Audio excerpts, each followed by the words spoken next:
First alert forecast. So will the weather cooperate? That is, of course, the big question, and it really depends on what day some of these events fall on, because some of them are this weekend, others next weekend. So let's talk about it. First, though, this very glaringly obvious pattern change that you can see. The 24-hour temperature change actually shows that it's about 15 to 20 degrees colder out west than it was this time at about 6:15 Sunday. So what this is telling us is that it is going to get quite a bit colder tomorrow, and about that colder, probably, I would say, yeah, probably 20 or more degrees colder by around this time tomorrow. I would expect that cold front to really put a dent in what kind of nice temperatures we're able to enjoy today. We were right around 70 this afternoon. By tomorrow at about 11 a.m. noon, we'll only be into the mid-40s, close to 50 in Indy, low 40s into Grand Rapids. So yeah, very different weather pattern entirely by tomorrow. But it's also April. This is very typical. This is not anything that we haven't seen before.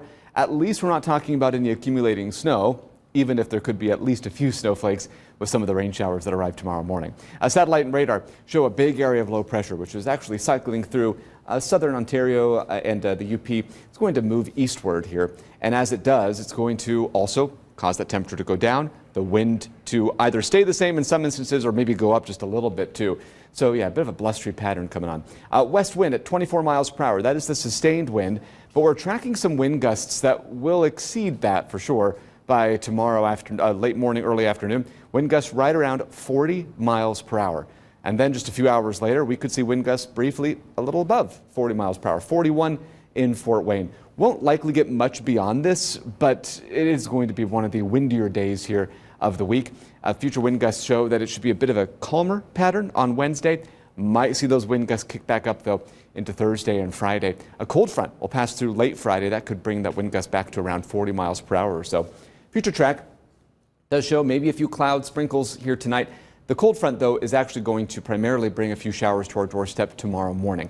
We're not looking at a lot of rain here, maybe a 1/10 of an inch or less expected, maybe even a few snowflakes too. So this is not going to create a standing water and kind of a big muddy mess, at least it shouldn't. This is going to be, again, very light rain that moves through. And then we should actually see not just the strong wind, but a little bit of clearing later on in the day. So there will probably be very little evidence that it even rained within a few hours of it doing so.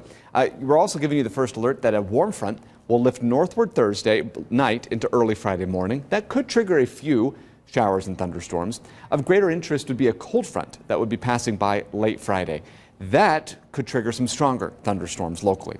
We're not really confident on the actual severe end of this. It's still several days out. The Storm Prediction Center's highlighted an area of interest, a broad one though, from central Texas all the way to central Michigan. We believe that that's probably too broad. What we're looking at here over the next couple of days is to kind of narrow down that risk area. We could certainly see maybe some spotty damaging wind gusts. At this point, this vantage point, we're not really expecting a tornado risk as much as it would be maybe just, again, some strong wind. But nonetheless, late Friday into early Saturday could be a little soggy across the area. I would expect, though, that from about late morning into the afternoon, Saturday should clear out. It will be pretty windy and much colder Saturday. So Friday could be a bit wet, but at least it's going to be warm. Saturday, it looks much drier, but also colder and quite windy. Easter Sunday, yeah, partly sunny, a little breezy, 56 degrees. So not the coldest, but also not the warmest of days. Monday, we'll bring back that chance of a few scattered showers and storms. Highs should return back to right around 70. But as I mentioned before, this is a very classic mid to late April look.